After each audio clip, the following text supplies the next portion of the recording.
Bonsoir à tous. Le 18 avril dernier, un parti politique au nom tout désigné les Libérateurs a jeté un petit pavé dans la mare. Son président, Olivier Billet, a introduit une requête auprès du Conseil constitutionnel à l'effet, je cite, du démantèlement du système politique institutionnel du parti État de facto. Fin de citation.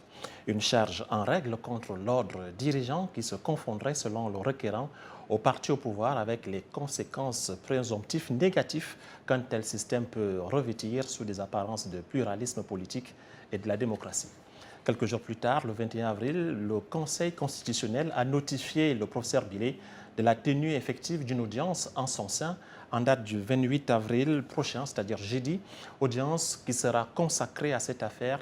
Saisissant donc le prétexte de cette requête et cette audience annoncée, nous avons le plaisir d'accueillir sur notre plateau ce soir le professeur Olivier Billet, président du parti Les Libérateurs, initiateur de ce coup de canif à l'armature institutionnelle de notre pays.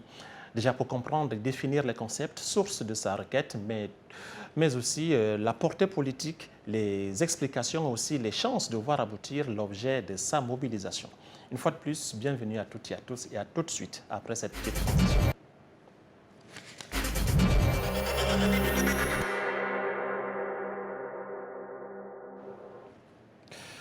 Olivier Billet, bonsoir.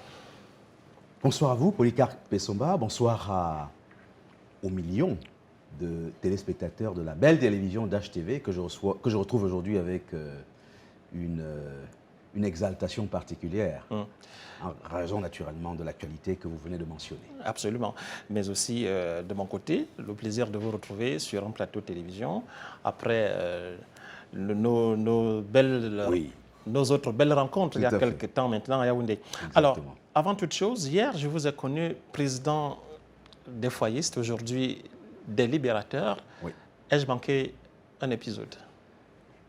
On pourrait dire ça parce qu'en réalité, nos dernières rencontres se sont déroulées sous les auspices de l'UFP. Oui. Ça s'appelait l'UFP à l'époque, l'Union pour la fraternité et la prospérité, qui est le label que j'avais dirigé jusqu'à il y a peu de temps. Oui. Mais il se trouve quand même qu'il y a eu entre-temps une actualité particulière, en fait, une actualité qui nous a amené à prendre quand même acte aussi de notre scène politique considérablement fragmentée, avec beaucoup de formations politiques qui souvent, parfois même, peuvent penser la même chose. Il se trouve donc que les partis politiques, un certain nombre de partis politiques de la mouvance nationaliste, de la mouvance panafricaniste et de la mouvance foyiste, ont donc fait le choix, avec un ensemble d'autres personnes issues de la société civile, eh bien, de mutualiser leurs capacités afin de créer une organisation agrégative plus grande, leur permettant évidemment d'avoir, je dirais, une taille critique plus significative. Et donc, en faisant ce choix de regroupement, d'addition de nos capacités, nous avons également compris qu'il pouvait être intéressant, et ça, je crois que dans la culture des partis politiques de chez nous, ce n'est peut-être pas des choses que l'on voit beaucoup, mais il s'est trouvé que ça a été pour nous une opportunité voyez-vous, de mobiliser un label plus interpellatif, plus significatif, plus, je dirais, symbolique du combat que nous menons. Les Libérateurs. Les Libérateurs. Vous voulez libérer qui et de quoi? Alors, qui voulons-nous libérer et de quoi? Vous savez, Polycarpe Pessomba, quand j'ai fait une sorte d'exploration des dénominations des partis politiques un tout petit peu dans un certain nombre de pays, aux États-Unis d'Amérique, la France, l'Allemagne, etc. Et je me suis rendu compte que le nom d'un parti politique doit toujours faire sens dans ces démocraties avancées et très sérieuses. Généralement, on ne choisit pas un nom pour le choisir.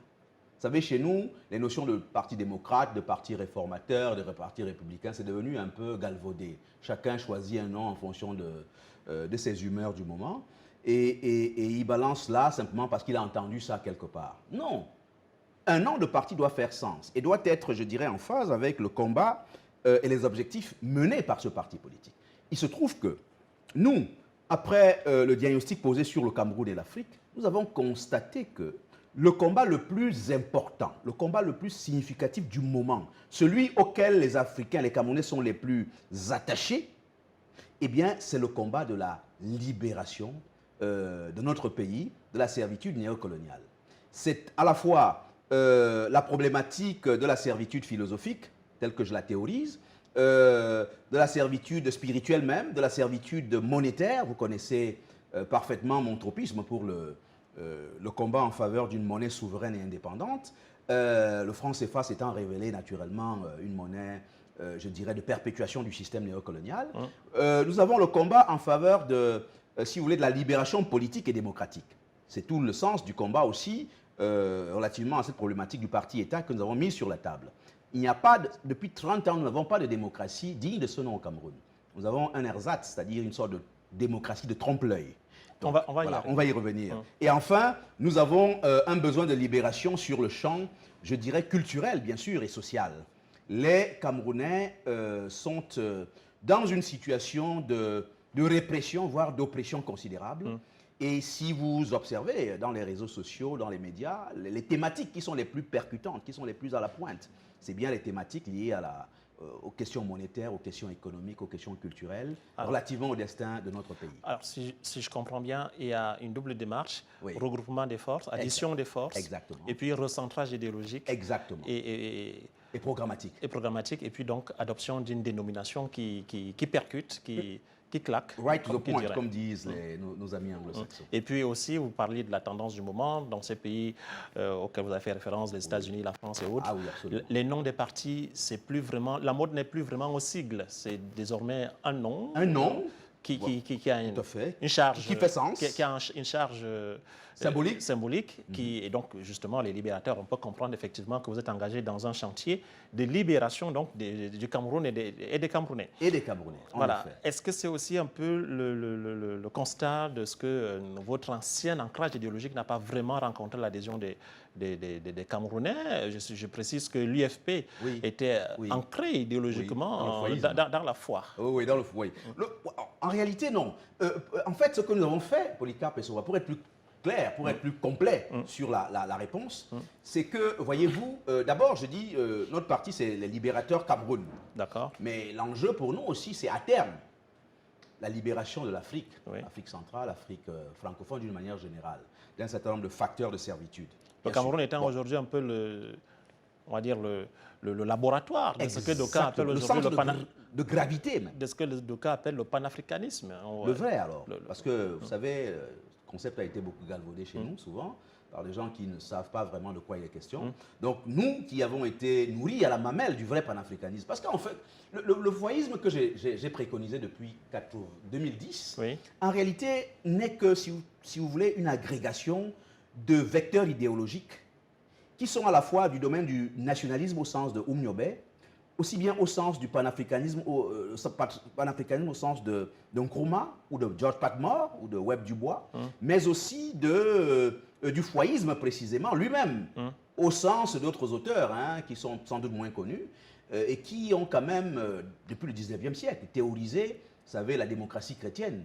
N'oublions jamais quand même que c'est un courant idéologique qui existe en Europe depuis le 19e siècle et qui existe aujourd'hui dans quasiment, même si c'est parfois de manière résiduelle, on connaît bien Christine Boutin, on connaît Frédéric Poisson en France, on connaît Angela Merkel qui vient de raccrocher un tout petit peu. Donc, c'est inscrit dans ce sillage-là de pensée, de ce système politique un tout petit peu particulier qui veut que, et qui dit que... Un peu sectaire, disaient certains, concernant votre ancien parti, votre ancien positionnement. Non, c'est une erreur de le penser, parce que nous, on a toujours été, si vous voulez, extrêmement ouverts. Bien sûr, nous estimons quand même que, et ça peut tomber sous le sens, Polycarpe et Sova, si vous êtes un individu qui ne croit en rien,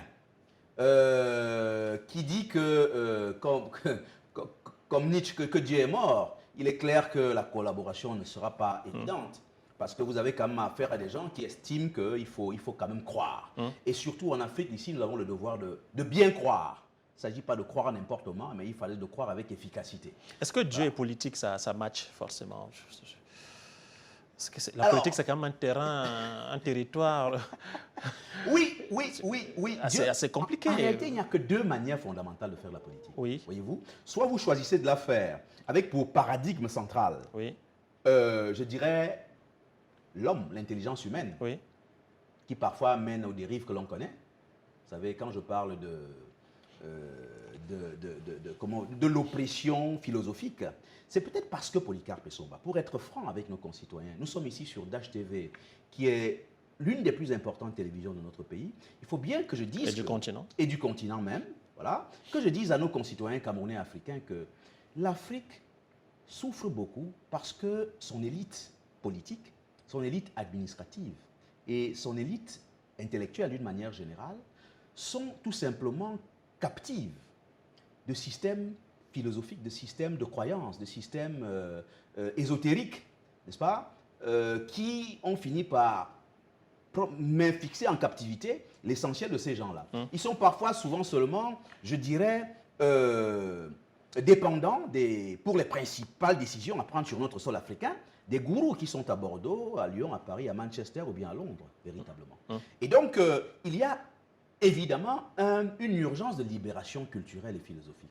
À ce niveau-là, vous voyez bien que nos pays ne peuvent pas aller bien loin s'il n'y a pas cette déconnexion-là. Donc, il n'y a pas de sectarisme du tout.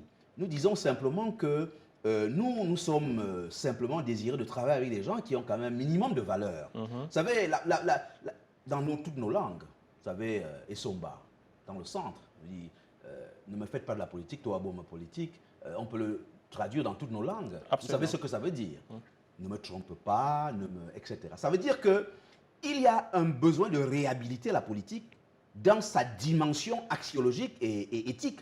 Cette dimension qui a permis aux nations européennes et occidentales d'une manière générale de sortir du modèle politique totalement dévoyé de la laïcité, cette laïcité négative qui mettait toutes les valeurs fondamentales, qui les vouait aux gémonies, pour la centrer véritablement vers un horizon éthique, un horizon moral et un horizon axiologique qui va permettre que nous ayons moins de détournement de la fortune publique, nous ayons un peu plus d'amour du prochain, nous ayons un peu plus de convivialité dans notre pays et que fondamentalement, on ait un modèle politique plus vertueux. Très bien.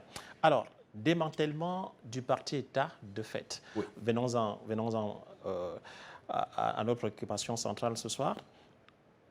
Le parti-État, comment le définissez-vous? Alors, le parti-État, c'est quoi? Voyez-vous, je suis obligé d'aller puiser à l'histoire. Sans faire un cours. Hein. Sans faire un cours, je ne serai pas long. En télévision. J'essaierai d'être synthétique, soyez rassurés.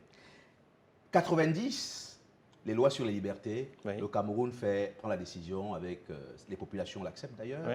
Après le discours Labol, d'aller à la démocratisation. Démocratie libérale, nous faisons les populations l'acceptent, mais il y a une petite résistance. Il y a eu des résistances au sein du parti unique de l'époque. Voilà. Mais la population générale était massivement quand même en faveur de cela, me semble-t-il. Donc, il se trouve qu'à cette date-là, précisément, le pays devait donc basculer dans un univers démocratique, équilibré, avec des forces qui allaient se combattre dans une logique où les moyens des uns et des autres devaient être à peu près équivalents, de manière à ce que les uns ne profitent plus des avantages, des ressources du parti unique de l'époque, pour qu'on ait un système de démocratie où l'alternance même pouvait être possible. Mais qu'est-ce qui s'est passé? Il se passait qu'il y a eu escroquerie sur la marchandise. Il y a eu, je crois, l'une des escroqueries politiques les plus terribles qui ont été accomplies sur le sol africain. Ça, ce n'est pas seulement au Cameroun, hein, j'ai envie de vous le dire. C'est dans beaucoup d'autres pays d'Afrique francophone que cela s'est passé ainsi. Et donc, on a maintenu le système du parti État unique, UNC, dans la forme et dans le jeu de la compétition politique. Qu'est-ce que ça veut dire? Les ressources humaines de l'État, administration, fonctionnaires, tous mes collègues, etc., les ressources financières de l'État, le budget de l'État, les ressources matérielles de l'État, les véhicules de l'État, les maisons du parti de l'État, les structures de l'État, le siège même du RDPC à Yaoundé aujourd'hui, du côté du quartier du Lac, comme vous le savez, tout cela, c'est la propriété d'une organisation qui a continué à demeurer branchée à la mamelle de l'État et qui a orchestré une compétition profondément, je dirais, injustifiée, une compétition que je trouve mais absolument inacceptable. Ce n'est pas moi qui la trouve, d'ailleurs, je crois que la plupart des Camerounais l'ont souvent ressenti comme ça, mais n'ont jamais véritablement été capables de la théoriser. Et donc, moi, en explorant un tout petit peu cet univers, je vous avoue que je constate que mais il y a un problème. Le parti État, c'est donc le parti RDPC en situation de surobésité, d'hyperobésité même, qui a fini même par métastaser énormément. Et d'ailleurs, la plupart des maux qui gangrènent notre société sont dus à cette espèce de suréquipement du parti État. Aujourd'hui, je dirais, les OTS, on a trop supporté.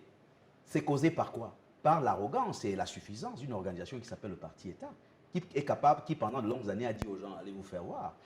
C'est aussi la guerre, enfin la situation d'insécurité dans le Nosso, qui ne trouve pas de solution à cause, encore une fois, toujours des mêmes dynamiques d'arrogance du parti État. Je comprends, mais je n'arrive pas à trouver le lien véritable entre les crises sociales, politiques que vous décrivez et ce que vous énoncez comme étant le parti État. Est-ce que du coup, si on avait une autre forme d'administration, on n'aurait pas ces crises-là, ce que vous essayez de dire?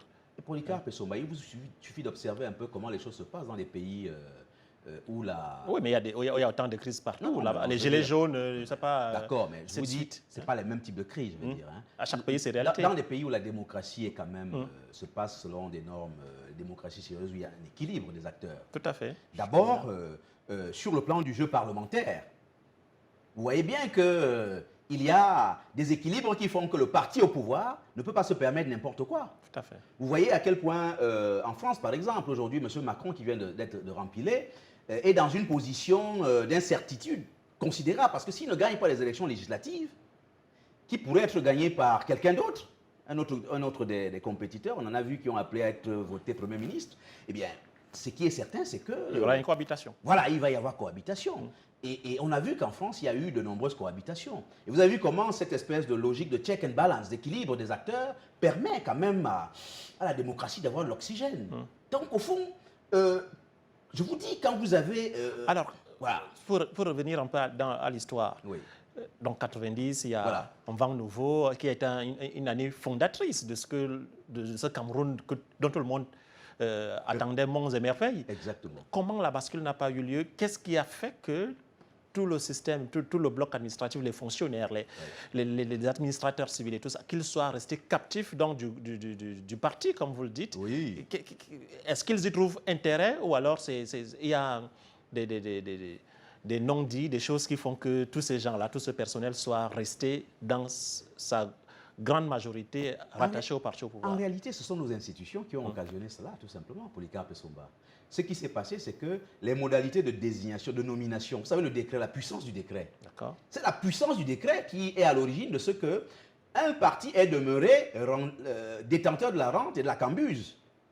Lorsque vous avez le président de la République, qui est en même temps président d'un parti politique, et qui est le président du Conseil supérieur de la magistrature, et qui est le chef des armées, et qui nomme jusqu'au chef du village. Jusqu'au chef de village dans notre société, dans notre pays, lorsque tous les acteurs de l'administration centrale, parce que c'est une affaire qui se passe en vérité en marche d'escalier. Quand ce n'est pas le président de la République, c'est le Premier ministre. Quand ce n'est pas le Premier ministre, c'est le ministre. Donc, tous les acteurs de l'administration se sont retrouvés finalement captifs de ce système qui fait les hommes et les défait quand il veut. Et qui peut vous affecter à Tokombere ou à Kolfata quand ils veulent, etc. Donc, en fait, c'est la puissance du décret, c'est la puissance de la... L'extrême concentration des pouvoirs. L'extrême concentration des pouvoirs, en effet, qui est à l'origine de ce que les uns et les autres se sont dit, oh, moi, je ne veux pas de problème, je veux faire ma carrière, je veux manger, je veux un poste, je veux devenir ministre, je veux devenir conseiller technique, je veux finir secrétaire général, je veux être délégué régional, je veux être gouverneur, je veux être préfet, sous-préfet, je veux être, etc. La conséquence de cela, c'est quoi? C'est que comme c'est le parti État qui nomme et qui désigne tous ces gens-là aux fonctions civiles et aux fonctions militaires, eh bien la conséquence, c'est que la plupart des Camerounais se sont couchés. Et laissez-moi vous dire que ce n'est pas seulement ceux de l'administration qui sont touchés, puisqu'en réalité, même le secteur privé, les entreprises aujourd'hui, la plupart de nos plus gros entrepreneurs ont fait allégeance, sont prosternés devant le parti État. Parce que quand vous ne le faites pas, c'est les redressements fiscaux. Mais ils sont aussi une création de ce parti État, peut-être. Oui, en réalité, oui. Qui a créé ces opérateurs économiques. Il faut bien le reconnaître, en effet, parce que nous sommes encore dans des systèmes où c'est l'État qui crée les opérateurs économiques, parce que c'est lui qui donne les marchés. Les marchés publics, les plus gros marchés du pays, c'est lui qui les donne. Donc vous verrez que c'est de ça qu'il s'agit. L'affaire s'est complexifiée avec les chefs traditionnels même, qui aujourd'hui reçoivent un salaire. Et qui leur donne le salaire pour eux? C'est l'État, c'est le Ngomna du Yaoundé. Donc il faut effectivement faire allégeance. Jusqu'aux députés qui aujourd'hui reçoivent comment on appelle les 8 millions là, les fameux les frais de projet. Voilà. De projet. Sans oublier ceux qui sont dans les commissions de l'Assemblée nationale qui reçoivent des avantages encore plus significatifs. Donc tout le monde est donc, la plupart des acteurs sont corrompus en réalité par cette mécanique-là, qui ne produit que achat des consciences, corruption allégeance, corruption douce, très subtile, très subtile. Il n'y en a pas un qui fait un discours sans dire, voilà, oui, sans dire comme l'a prescrit le chef de l'État. Il n'y en a pas un qui parle sans le dire. Donc, voyez-vous, il y a donc, et ça c'est pour dire le moins. Donc le virage qu'on a manqué, en fait, si je comprends bien, c'est la réforme de la présidence de la République. Oui, en fait, le virage que nous avons manqué, c'est en réalité une énorme faiblesse intellectuelle dans la fabrication des textes devant gouverner la vie politique et institutionnelle du Cameroun. Ça veut dire que quoi? Ça veut dire que l'opposition de l'époque, le SDF et les autres, n'avaient pas vu, n'avaient pas compris les enjeux liés à cela. Voyez-vous? Ils avaient pensé naïvement que comme ils avaient fait un bon score en 92, lors de la présidentielle et même lors des législatives de cette époque-là, eh bien, il y aurait une perspective de victoire peut-être devant. Mais on a constaté que par la suite, les résultats électoraux, vous avez bien vu, l'opposition n'ont fait que décliner et s'amoindrir à la manière d'une peau de chagrin. Alors, du coup, aujourd'hui, on en est arrivé à une situation où des partis qui avaient 68 députés en 92, aujourd'hui en ont 6, 7. Bon. Alors, du coup, l'affaire a été plus verrouillée que jamais. Par ailleurs, de la part du parti État, qui effectivement avait un petit peu avait subi une pression importante en 92, mais a fini par comprendre qu'il fallait cadenasser davantage l'affaire. Conséquence, le parti État aujourd'hui plus fort que jamais. Alors, puisque vous êtes enseignant, je profite aussi pour essayer, puisqu'on définit encore les concepts. Parti État, c'est la même chose que État-parti? C'est des notions qui se complètent, qui se rejoignent? État-parti, j'ai envie de dire au fond qu'il y a presque une sorte d'homonymie entre cette manière de présenter les choses. D'accord. État-parti, parti-État, pour moi, c'est du bonnet blanc, blanc, bonnet. D'accord. Ce n'est qu'une inversion de concept, mais qui traduit une seule et même réalité, quoi, dans le fond. Voilà, donc c'est quand même, encore une fois, des choses que l'on ne trouve pas dans les démocraties sérieuses, Polycarpe Somba. Vous vous rendez en Allemagne, au Japon, aux États-Unis, etc. Il n'y a pas cette espèce d'imbrication organique et presque naturelle entre les structures de l'État et le parti au pouvoir.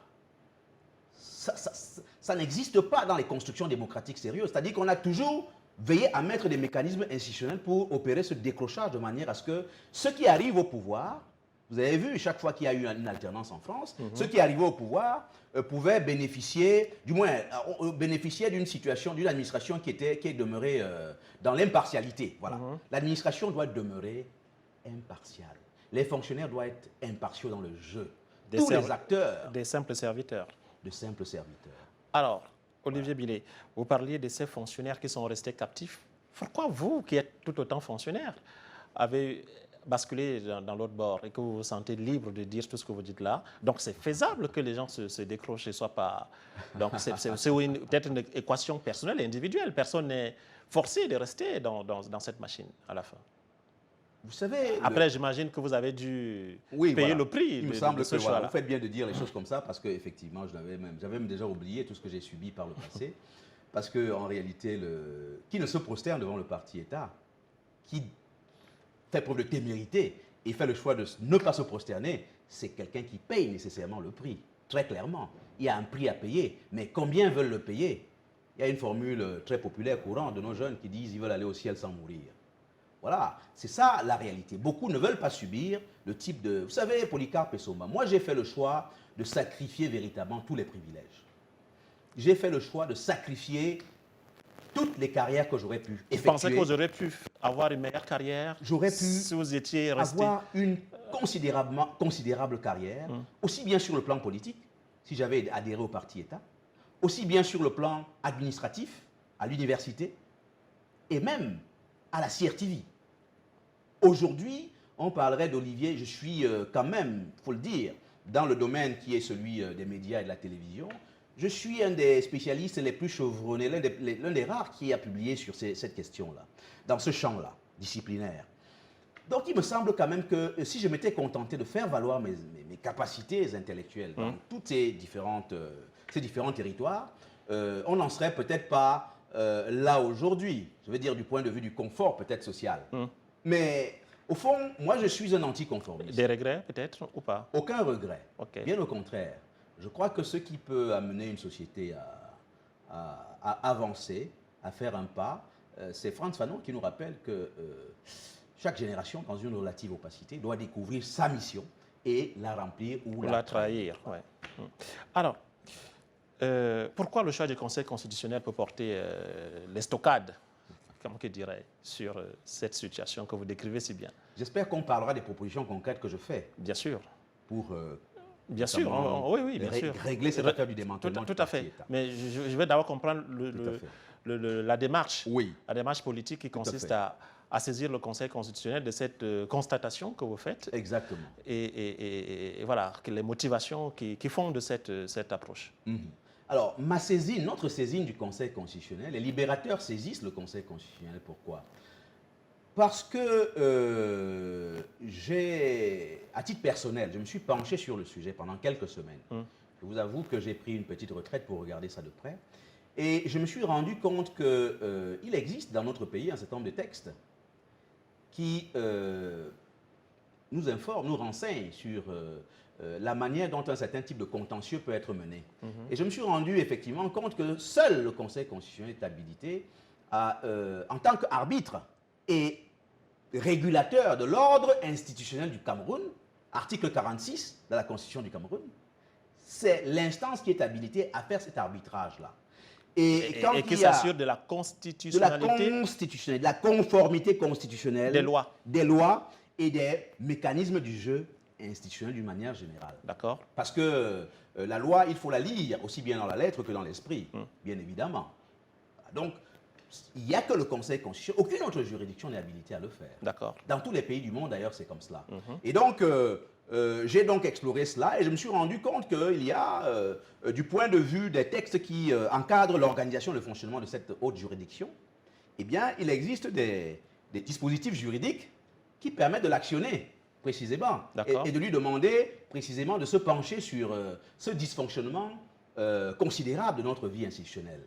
Sur ce qui n'est même pas exagéré, d'appeler une aberration au sens des opticiens. Vous voyez, donc, c'est une aberration, cette affaire de parti-État qui continue à exister jusqu'en 2022. Voilà, donc, moi, j'ai donc vu ça et j'ai donc réuni mon état-major et je leur ai dit, écoutez, mes chers amis, il y a quelque chose que moi, je vois depuis un certain nombre d'années, mais que j'ai perçu de manière plus précise. Nous allons engager une démarche dans ce sens. Voilà pourquoi est-ce que j'ai saisi les sages. Alors, en tant qu'acteur politique, n'y avait-il pas une autre approche? Parce que... Alors, mon Dieu, c'est une question tout à fait difficile. Y avait-il une autre alternative? Si je peux repréciser, est-ce que c'est vraiment un coup où vous pensez que vous pouvez aller au bout ou c'est le buzz, comme disent aujourd'hui les jeunes? Vous dites... Non. On va faire le buzz sur cette question. Polycarpe Pessoma, vous me connaissez. Si l'affaire génère du buzz, tant mieux. Ouais. Mais l'affaire, telle que moi je la mets sur la table, c'est parce que je suis intéressé par le fond du dossier. D'accord. Donc je ne suis pas intéressé par les questions sur le flanc-flanc. Non, c'est pas, ça ne m'intéresse pas beaucoup. Je suis... D'abord, je ne vois pas l'autre démarche que j'aurais pu avoir, au fond. Parce que sur la question, vous écrivez à qui? Vous écrivez au président du parti-État, RDPC, il ne répondra pas, il ne vous dira rien. Je suis l'auteur en 2016 d'un livre qui s'intitule « La démocratie africaine reste mal partie », publié chez l'Harmattan. En reprenant la démocratie. Oui, en reprenant, le titre de René Dumont. De René Dumont, l'Afrique est mal partie. Voilà, un très beau titre qui m'a semblé intéressant. Donc, quoique l'Afrique est mal reçue, ce livre-là, cet ouvrage. Malheureusement pour cette Afrique, elle a dû constater que l'africaniste Dumont avait eu raison en son temps. Et ça se confirme chaque jour davantage d'ailleurs. Voilà, donc, alors, les chances de succès, c'était bien ça, votre question. Vous savez... pas d'illusion. Moi, je ne vais pas dans une initiative de cette nature pour ne pas avoir de succès. D'accord. Je vais là-bas pour avoir gain de cause pour les Polycarpe Bissoma. Alors, l'audience est dans 2 jours. Dans 2 jours. Le 28. Exactement. Comment ça va se 11 passer? heures. Comment ça va se passer? Est-ce que vous voyez déjà? Ah, je ne sais pas. Ce qui est sûr, c'est que On va vous ça va se demander- passer comme d'habitude. On va vous demander de, On va me donner la parole. de faire votre Voilà. plaidoyer. Voilà, je vais faire mon plaidoyer. Et puis, ils vont prendre la parole. Ils vont sans doute me poser des questions parce qu'il y a les fameux débats. Oui. Voilà, les différents membres du conseil vont certainement me questionner. Et puis, je crois que mes réponses sont bétonnées. Et elles sont prêtes. Et il me semble que... Vous savez qu'il y a là-bas, au conseil un certain Joseph Oona. Vous savez, je suis content qu'il y ait Joseph Oona. Qui est Oui. celui qui est présenté comme le père, Oui, oui. l'inspirateur de la Constitution Mais oui, mais... que c'est nous bien. hésitons en ce moment. C'est bien que Joseph Oona soit là. Parce que c'est un intellectuel de très haut vol Oui. qui vit le Cameroun comme vous et moi Oui, et qui sait que le Cameroun appartient à tous les Camerounais. Joseph Oona, Joseph-Marie Bikoumoun, absolument. spécialiste de droit, Tout à fait. et tous les autres, etc., c'est des gens qui, comme vous et moi, vivent le Cameroun et vivent les crises qui gangrènent douloureusement le Cameroun. Et qui savent, je l'espère, en tout cas qu'ils l'auront compris, parce que j'attire leur attention là-dessus, au cas où ils avaient une perception insuffisante de l'affaire, que si ils ont un rendez-vous considérable avec l'histoire, et que s'ils savent mettre à profit l'occasion qui leur est donnée, alors ils mettront l'avenir du Cameroun, l'avenir et le destin de leurs enfants et leurs petits-enfants à l'abri de toutes sortes d'incertitudes, de toutes les aventures que l'on peut imaginer. Vous comprenez, Polycarpe Bissoma? Moi, je ne veux pas faire de catastrophisme, mais je dis simplement que la démarche que je fais est ultime. D'accord. Au-delà d'elle, il n'y a pas autre chose que le chaos et des confrontations qui pourraient occasionner beaucoup de situations difficiles. Lorsque je demandais tout à l'heure, est-ce qu'il n'y avait pas d'autres moyens, d'autres leviers que, en tant qu'acteur politique, vous auriez pu activer? Je pensais notamment à des manifestations, à des choses comme ça, des revendications. Enfin, je veux dire, les acteurs politiques ont d'autres moyens pour, tout à fait. pour mobiliser déjà et sensibiliser les populations à une cause comme celle-là. Vous avez estimé que ce n'était pas la peine parce que du coup, voilà, peut-être ça vous aurait pris plus de temps, peut-être perte d'énergie. En réalité, vous savez, moi, ce que vous dites là, c'est tout à fait aurait été possible, hein, mais en fait, ça ne relève pas de mon tempérament politique. D'accord. Moi, je n'ai pas le tempérament politique, pas la culture politique d'un acteur qui appelle les gens à aller se faire tabasser dans la rue. Ou alors se faire mettre en prison. Non, vous établissez déjà que de fait, les gens vont se faire tabasser. Très clairement, très clairement. Je vous dis que quand on dit parti-État, on dit forcément autocratie quelque part. Oui. Il y a une dimension autoritaire dans la gouvernance. Et donc, fatalement, il y a les canons à eau, il y a forcément de la brutalité qui va se faire derrière. C'est clair. Mais j'ai pensé aussi, Polycarpe Bissoma, que parfois, il peut être pertinent, la démarche peut être intéressante dans une logique un tout petit peu douce. Si vous brutalisez, si vous cherchez à agresser quelqu'un qui est fort, de manière à l'énerver ou l'irriter, il peut également se mettre dans une position de colère telle qu'il ne vous écoute plus. Mais si vous essayez de trouver des astuces qui sont des astuces intelligentes, comme celles que nous essayons de mettre en œuvre là, n'oubliez tout de même pas que ce que nous disons, c'est que pour mettre en œuvre tout ceci, nous préconisons, par exemple, une sorte de mise en commun des forces du Cameroun à travers un gouvernement de transition. Oui, les réformes à faire pour que le parti-État soit démantelé et pour que le système politique et démocratique camerounais soit rééquilibré, ça passe par un gouvernement de transition, etc. Donc, ma démarche, elle est vraiment politique. Comprenez cela? Je ne suis pas de... Et dans le jeu des institutions. Et dans le jeu des institutions. Donc, j'ai essayé d'être le plus légaliste possible. Et j'espère que les institutions camerounaises, et notamment le Conseil, m'en seront gré. Voilà. Alors, une question aussi importante, aussi éminente. C'est vrai, les libérateurs, vous dites, c'est un regroupement de quelques partis politiques. Mais est-ce que vous avez consulté les autres, vos collègues de l'opposition notamment, les partis, j'allais dire, les plus en vue, en tout cas ceux qui sont dans Le jeu des Au institutions, Parlement, par exemple. Parlement et dans les conseils municipaux, Oui, le SDF, le MRC et autres. Oui. J'imagine que pour une question centrale comme celle-là, ils auraient sans doute prêté attention, au moins été à l'écoute Ah oui. de vos propositions. Vous voulez parler à la démarche du Haut Conseil ou bien celle des Non, je dis, libérateurs? est-ce que pourquoi vous n'êtes pas allé chez vos camarades de l'opposition pour renforcer cette démarche auprès du Conseil, pour qu'on sente que toute l'opposition partage la même préoccupation du démantèlement de ce parti-État? Ce parti-État. Alors, qu'est-ce que je puis vous La dire? démarche est solitaire. La démarche est solitaire, c'est vrai. Ouais. Mais il y a un passage, un dicton célèbre tiré des Écritures qui dit « ça n'est pas une grande armée qui sauve le roi ». OK. Voilà, ça il faut bien le dire d'abord. Et puis la deuxième chose que je voudrais dire, c'est qu'au fond, je crois que premièrement, il peut y avoir au Cameroun aussi une certaine forme de division du travail entre nous. D'accord. Ils sont par exemple très engagés sur le front de la révision du code électoral. Cette question qui pour moi, en réalité, n'est que la face visible de l'iceberg. D'accord. Parce que la face cachée, c'est le démantèlement du parti-État. C'est la problématique que moi je mets sur la table. Donc c'est plus large. C'est plus significatif, c'est plus costaud, c'est même, je dirais, la racine du mal. Donc une fois obtenu ça, le reste suit. Le reste suit. C'est-à-dire que qui peut le plus peut le moins. Voilà, donc mes amis, donc je ne suis même pas sûr que l'adhésion pourrait être suffisante sur le combat que moi j'essaie de mener à mon niveau.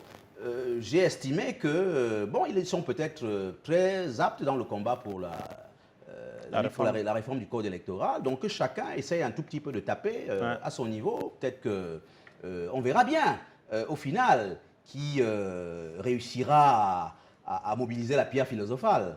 Donc moi, vraiment, en toute modestie, c'est cela. Et j'ai même envie de vous faire observer que lorsque ces collègues de l'opposition ont engagé un certain nombre d'actions sur le code électoral notamment. Donc, bien avant nous, il ne nous a pas échappé que je n'ai pas été appelé à cette plateforme-là.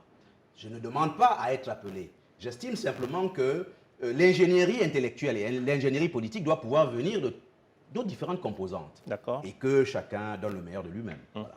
Alors, venons-en maintenant aux formes que pourrait prendre peut-être pas les formes, la mécanique qui peut permettre de démanteler justement ce parti-État. Oui. Vous avez commencé à broder dessus. Oui. Si on peut approfondir un peu, comment on peut demain avoir un parti, le RDPC ou un autre, parce que voilà, la question, ce n'est pas forcément le RDPC. J'imagine que les libérateurs demain au pouvoir, dans le même contexte, dans la même réalité, reproduiraient stricto sensu la même situation. Exactement. Comment donc se mettre, prendre quelques garanties pour que demain, on n'ait plus un parti qui contrôle tout, absolument tout, dans la gouvernance du pays? Alors, ça, c'est tout le plaisir qu'il peut y avoir à être interviewé par Polycarpe Essomba. Parce que les modalités du questionnement sont d'une profondeur absolument considérable. Et cela m'amène à travailler de manière significative. Oui, alors, vous savez, très modestement, ce que moi je pense. Ouais. Je pense que la crise qui sévit au Cameroun aujourd'hui, qui divise les Camerounais et qui organise cette espèce de fracture considérable que l'on peut observer, participe de ce qu'une grande partie des enfants de ce pays ont été mis sur le banc, ont été mis à l'écart des affaires de la cité. C'est la raison pour laquelle je suis convaincu, en me fondant aussi sur ce qu'on peut voir dans certains pays africains, et ça n'est pas une honte de le demander, c'est que le laboureur, vous connaissez la fable, le laboureur et ses enfants. Le laboureur devrait pouvoir, je crois, dans ces temps, qui sont des temps un tout petit peu de tangente, eh bien, rassembler ses enfants et, j'ai envie de dire, mettre en œuvre, préconiser que soit mis en œuvre avec un Premier ministre véritablement stratège, mettre en œuvre le volume des réformes, l'ensemble des réformes institutionnelles, politiques et démocratiques qui vont permettre que les équilibres des pouvoirs au Cameroun s'opèrent. D'abord, exécutif, législatif, judiciaire, mais les équilibres globaux sur l'ensemble des institutions. Et que toutes les décisions, toutes les réformes nécessaires pouvant aller dans le sens du démantèlement du système du parti-État soient également mises en œuvre. Et je pense que ce sont des propositions qui pourraient venir des uns et des autres. Vous avez cité les partis politiques qui sont dans les institutions. Ils ont chacun, je crois, dans leur tiroir un certain nombre de propositions. Tout à fait. Donc, y compris avec la société civile et nos lettrés des universités. Nous devons donc nous asseoir pour mobiliser cet ensemble de réformes-là qui vont permettre, Polycarpe Essomba, que demain, lorsque nous aurons une élection présidentielle par exemple, que nous puissions y aller en sachant que, eh bien, la balle a été remise au centre. Que véritablement, le train démocratique a été mis sur les rails, sur de bons rails. Et que véritablement, il n'est pas dans une logique erratique d'aller dans un sens et dans un autre, où tout le monde sera de manière consensuelle d'accord sur les résultats qui en sortiront. Parce que, au terme de cette transition qui pourrait durer 2-3 ans, eh bien, on pourrait basculer on pourrait organiser un ensemble d'élections générales, n'est-ce pas, qui vont permettre maintenant que le jeu politique soit rééquilibré. Qu'est-ce qu'on devrait faire également dans ce temps de la transition? On devrait aussi organiser ce que j'appelle les états généraux de la démocratie. Ça, c'est une instance particulière qui devra réfléchir de manière tout à fait spécifique sur, je dirais, la problématique de la discipline, de la restructuration de notre univers sociopolitique. Je dirais même politique et idéologique. Ça veut dire que quoi? Un pays comme celui-ci n'a pas à se satisfaire d'avoir 400 partis politiques, c'est ridicule. Le Cameroun est un pays qui, au maximum 30-35 millions d'habitants, peut mobiliser 4 grandes familles politiques. 4, pas plus.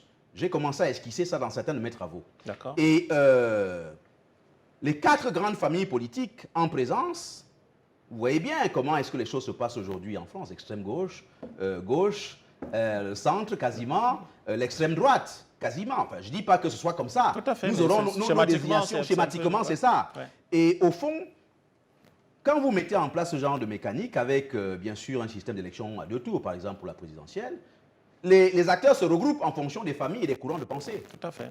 Donc, moi, je veux donc appeler nos dirigeants aujourd'hui de saisir l'opportunité que je présente, parce que moi, je suis un serviteur du pays.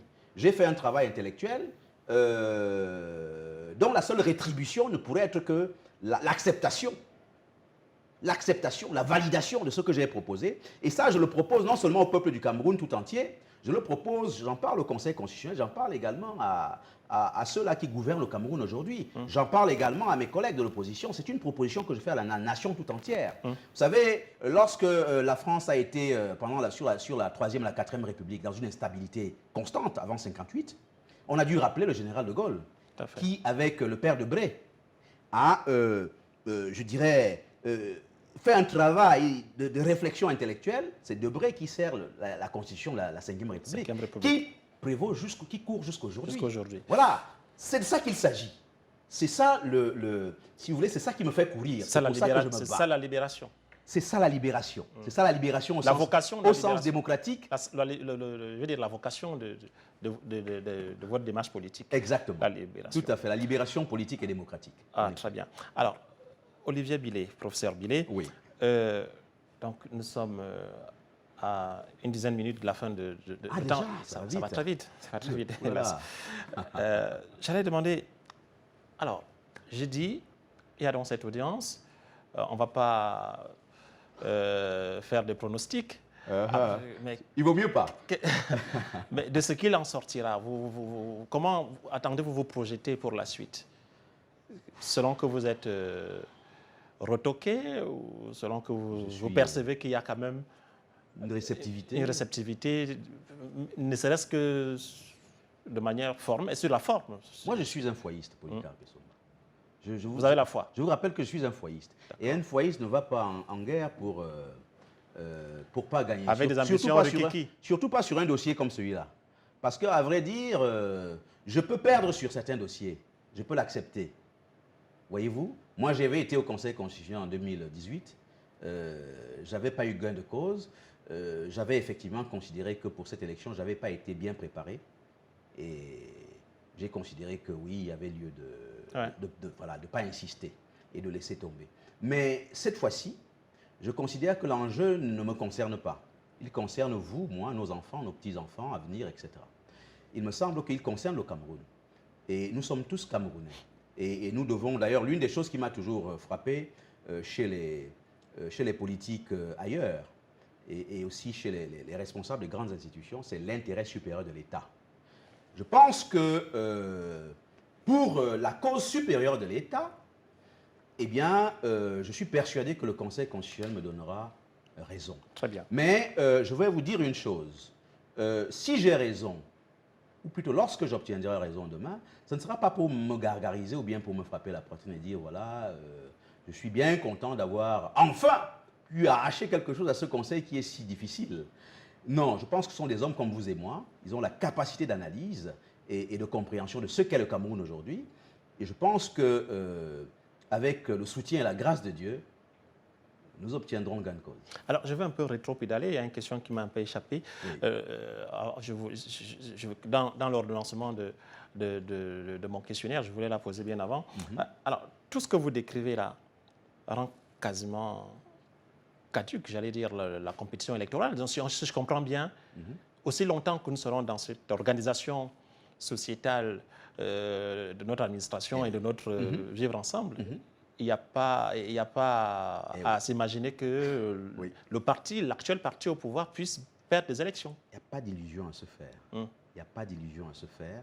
Je vous remercie pour cette question, Polycarpe Essomba, parce qu'avec beaucoup de gravité, je voudrais simplement vous dire aux Camerounais quelque chose que j'ai pensé et que je pense toujours. C'est qu'il n'est pas souhaitable que les prochaines élections, qui sont pour l'essentiel programmées en 2025, et qui pourraient se passer avant ou j'en sais trop rien, que ces élections-là aient lieu dans les conditions juridiques actuelles. Il n'est pas souhaitable, et d'ailleurs j'ai envie de dire qu'il devrait même pouvoir y avoir, à mon sens, une sorte d'OTS des politiques qui, pour le coup, devrait se rassembler, se mutualiser pour dire on a trop supporté cette mécanique qui nous conduit invariablement depuis 32 ans à l'échec. 32 ans, vous n'avez pas d'alternance.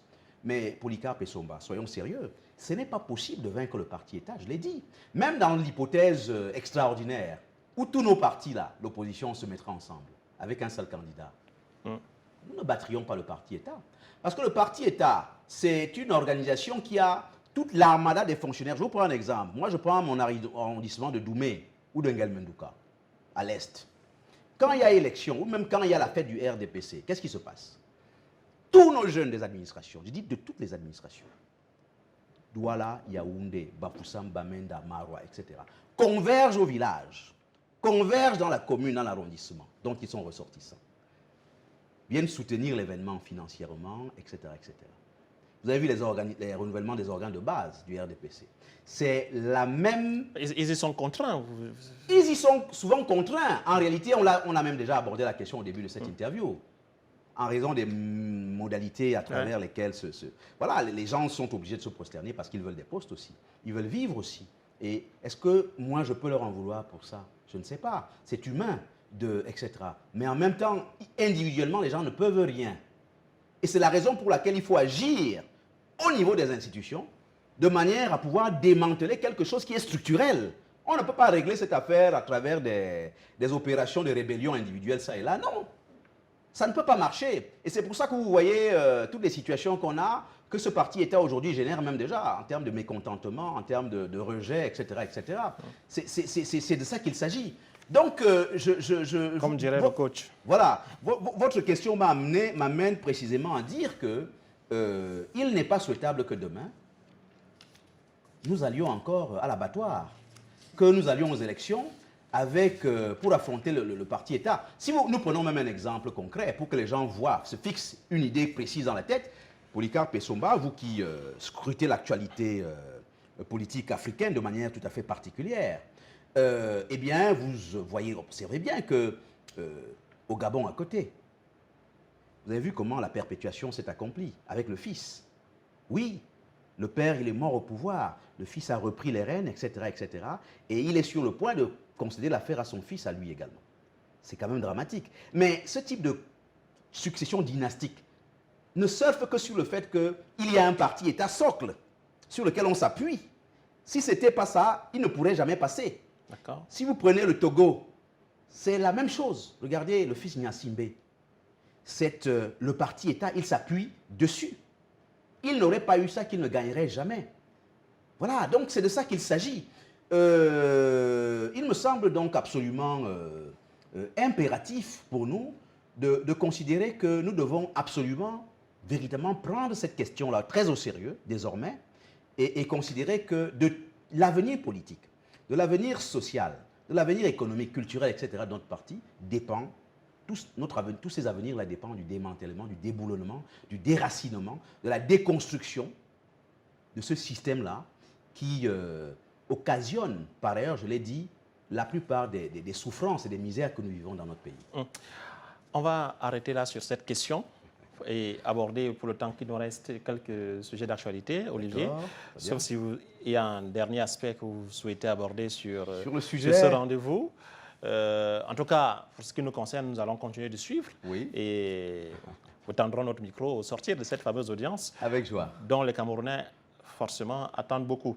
Merci. Alors, pour parler de l'actualité, il y en a une qui fait florès depuis quelques jours maintenant. C'est celle de la sortie, j'allais dire malheureuse, de l'entraîneur de la sélection d'Algérie. Des Fennecs d'Algérie. Vous avez un commentaire là-dessus? Vous avez suivi? Vous avez écouté? Oui, j'ai suivi un peu. Je n'ai pas suivi de manière très approfondie, mais je suis au courant de ce que l'entraîneur d'Algérie aurait eu des mots peu aimables vis-à-vis de l'arbitre. Et même du Cameroun. De l'Afrique, du Cameroun. Et de l'Afrique, etc. On en parle parce que le Cameroun est lié. Oui, parce bien sûr. Il y a une décision qui est attendue, voilà, bien sûr, sur le recours pour le rematch. Je crois que ce recours ne prospérera pas. Parce que, voyez-vous, le monde dans lequel nous vivons est quand même un monde de gens civilisés. Et lorsque l'entraîneur d'un pays se comporte comme celui-là, si les Algériens eux-mêmes étaient des gens sérieux, les dirigeants, ce bonhomme aurait dû déjà être démis de ses fonctions. S'il est maintenu à ses fonctions jusqu'aujourd'hui, ça veut dire qu'il y a sans doute des complicités dans ce pays, frère, africain. Moi, je suis pas dans le désir de leur faire davantage de publicité. J'ai considéré ces propos comme malheureux. Les Algériens en matière de football sont de très mauvais perdants. Ils nous ont pourtant battus ici au Cameroun, il n'y a pas eu de jérémiade. Comment devrait se comporter le Cameroun dans cette situation? Est-ce qu'il faille que, le ministère des Sports ou je ne sais pas à quel autre niveau, qu'on fasse aussi entendre notre voix de manière forte? Le Cameroun devrait peut-être, je crois, saisir les instances internationales du football. Oui, bien sûr, pour protéger ses intérêts. Pour protéger ses intérêts, se plaindre du comportement de cet individu.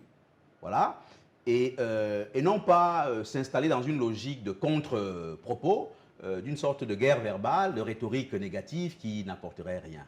Moi, je pense que la question de la Coupe du Monde au Qatar, elle est verrouillée, elle est réglée. Les Lions indomptables y seront. Voilà. Très bien. Macron 2, c'est depuis dimanche. On connaît, en 2017, on a vu son arrivée, son avènement au pouvoir, avec beaucoup de curiosité et des interrogations. Là, on a expérimenté 5 ans de présidence Macron et vient de remplir pour 5 autres années. Lorsqu'on l'a donc éprouvé, le style, la méthode, quel est aujourd'hui, sur quel pied il peut, en tout cas vu de l'Afrique, qu'est-ce que vous pensez de ce nouveau bail Macron 2 qui commence donc à l'Élysée, qui vient de s'ouvrir? Qu'est-ce qu'on peut en espérer? Qu'est-ce qu'on peut en attendre? C'est une très belle actualité, Polycarpe Bessonga, parce que moi, je suis... Vous savez, la France est un pays de grande culture politique. Hein. Nous avons beau avoir les controverses que nous avons, historiques, politiques, que nous avons avec la France, mais il reste que c'est un pays qui, du point de vue de la culture politique, est un vrai exemple dans le monde. Absolument. Incontestablement. Moi, j'ai eu... pendant que j'étais étudiant en France, la chance de vivre un certain nombre d'élections, de vivre la vie politique, la scène politique française, de près, avec beaucoup d'enthousiasme, parce que j'ai vu là-bas de très grands hommes qui avaient un sens élevé de l'État. Les intérêts de la nation française étaient toujours au-dessus de tout, ce qui n'est pas souvent le cas chez nous. Ce que j'observe, c'est que j'ai assisté à des deuxièmes tours de présidentielles, notamment celle de 88, Mitterrand-Chirac, avec des passes d'armes absolument épiques. J'ai assisté à la présidentielle de 95, celle de 2002, je crois, celle de 2007, après, bon, etc. On a toujours suivi ça avec beaucoup d'intérêt. les Africains ont raison de s'intéresser à la politique française parce qu'elle est quand même enthousiasmante, elle est inspirante. À condition, bien sûr, de savoir aller chercher là-bas ce qui est bon pour nous. Parce que tout n'est pas forcément bon à prendre. C'est ça aussi le rendez-vous du donner et du recevoir. Ce qu'il faut dire avec le président Macron, c'est que, voyez-vous, Polycarpe Essomba, sur la relation avec la franco-africaine, oh là là, je suis très très embêté parce que ça va ronronner encore. Le disque va se remettre à tourner comme d'habitude. Ça va être encore des rencontres comme celle de Ouaga, celle de, je crois, Toulon, etc. La France-Afrique. Voilà. Mais sa volonté de dialoguer avec les sociétés civiles africaines, d'avoir une communication, des échanges horizontaux, non pas seulement verticaux avec les patrons, les chefs d'État et autres, est-ce que c'est une patte qui vous touche? Non. C'est plus de l'ordre du spectacle? C'est pas efficace? C'est de l'ordre de la poudre de perlimpinpin, pour utiliser une expression qui lui est chère. De ce point de vue, le président français excelle d'ailleurs dans la formule. C'est quelqu'un qui aime bien les confrontations oratoires, etc. Mais c'est véritablement souvent de la prestidigitation politique. C'est-à-dire qu'il vous enfume, il vous tourne en bourrique avec, etc. Il n'y a rien à attendre du président Macron. Moi, j'aurais été intéressé d'expérimenter un autre. Je ne vous cache pas ma sympathie particulière pour le candidat Jean-Luc Mélenchon, qui, pour moi, très clairement a eu dans son programme des affirmations claires sur les décisions qu'il prendrait relativement à la relation France-Afrique. Voilà, donc je n'attends de ce point de vue rien du tout d'Emmanuel Macron, qui a réussi à ruser même avec un intellectuel, un lettré de chez nous, qui s'appelle Achille Mbembe. Un grand intellectuel. Alors, voilà, donc... Pour terminer, le Cameroun qui renouvelle un accord de coopération militaire avec la Russie, qui nous permet aussi un peu de dire un mot sur la guerre en cours entre la Russie et l'Ukraine, et les inquiétudes qu'on voit poindre ici et là, dans le monde occidental, sur cet accord-là.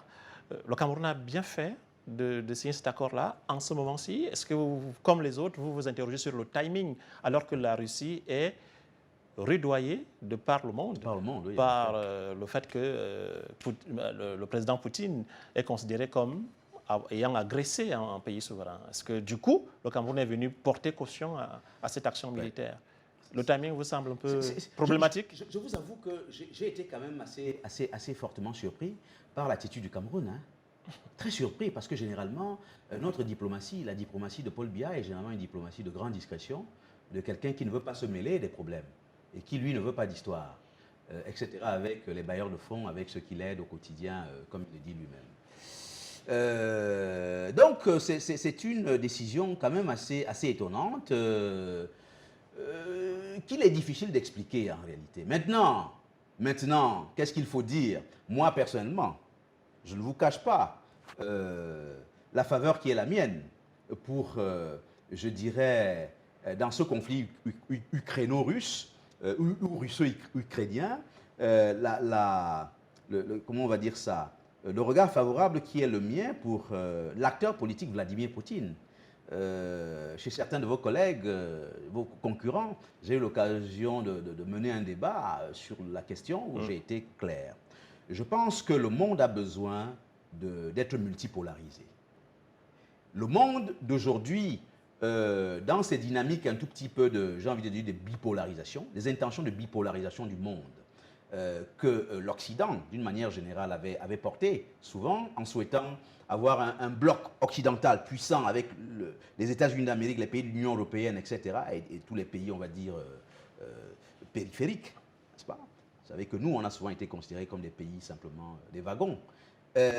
D'un côté, ils avaient donc cette vision géopolitique, et de l'autre côté, il y avait effectivement l'autre bloc, c'est le bloc chinois. La Chine, etc. Il me semble que les logiques d'impérialisme... Pour conclure, oui, quelques mots. La logique de l'impérialisme, la logique de l'hégémonisme et du suprémacisme qui a prévalu pendant Polycarpe Essomba, plus de 60 ans sur nos États, et qui a orchestré ce que j'ai appelé tout à l'heure la servitude du système néocolonial, eh bien c'est quelque chose qui doit être déconstruit, qui envoie des déconstructions. Et ceux-là qui sont en mesure de nous aider, nous Africains, à déconstruire cette affaire, Ça n'est pas les acteurs du système occidental qui, eux, sont pour la perpétuation. La déconstruction à tous les niveaux. La déconstruction à tous les niveaux. C'est de ça qu'il s'agit. Au niveau national, avec le parti État. Oui, et au niveau des liens de captivité géopolitique avec l'Occident. Avec l'Occident, et notamment et de manière particulière avec la France. Oui. Eh bien, nous sommes désireux de voir ces liens-là, ce système-là, être tout simplement battu en brèche pour les générations à venir. Olivier Billet, infiniment merci. C'est moi pour ce qui vous temps remercie. que nous avons passé ensemble. Merci infiniment. J'espère que nos auditeurs en ont tiré le plus grand bénéfice. Merci en tout cas de nous avoir suivis ce mardi encore. Et voilà, le programme sera multi-rediffusé pour ceux qui ont manqué la première diffusion. Vous avez l'occasion de vous rattraper sur nos différentes antennes. Et c'est ici que je vous dis donc au revoir et à très vite sur nos antennes sur Dashni. Bonsoir.